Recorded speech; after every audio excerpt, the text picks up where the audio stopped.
We're now leaving Seattle, which is the closest we're going to get to the Canadian border, and we're heading south now towards Mexico and San Diego via Mt St Helens, and then this evening we're staying in Portland.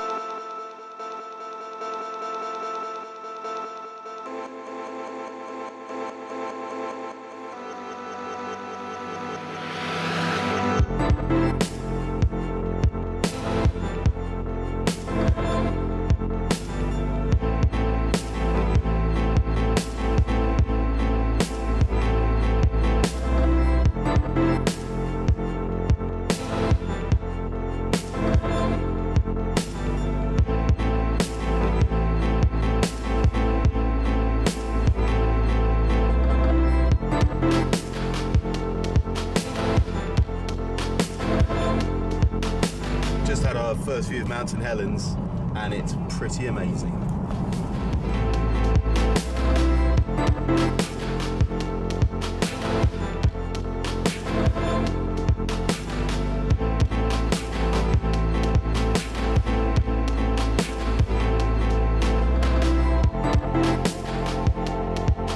This is Mt St Helens in Washington State, and the story of its eruption in 1980 is the reason I studied geography at school.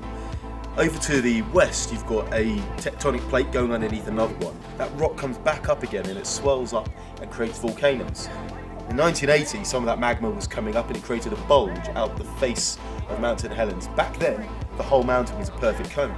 And that bulge pushed out until it collapsed, creating this landslide that went all the way down and filled this valley and even came up over this ridge. After that landslide had swept away all of that part of the mountain lost a third of its height. And then it unplugged the mountain and you got this hot blast of gas, this pyroclastic blast. And that came up here over this ridge again. This is 5 miles away, and went another 10 miles in that direction. And it knocked over all the trees and it hit like matchsticks. And then beyond it, the hot heat of it scorched all the trees and you ended up with a forest of dead trees standing up. When you look down in there today, you can see how deep the ash, the rock and the pyroclastic flow was, because the river started to erode it away. And that wall down by the river is 200 feet deep. It's got another 400 feet to go until it gets to the forest that was flattened during the original explosion of Mt St Helens.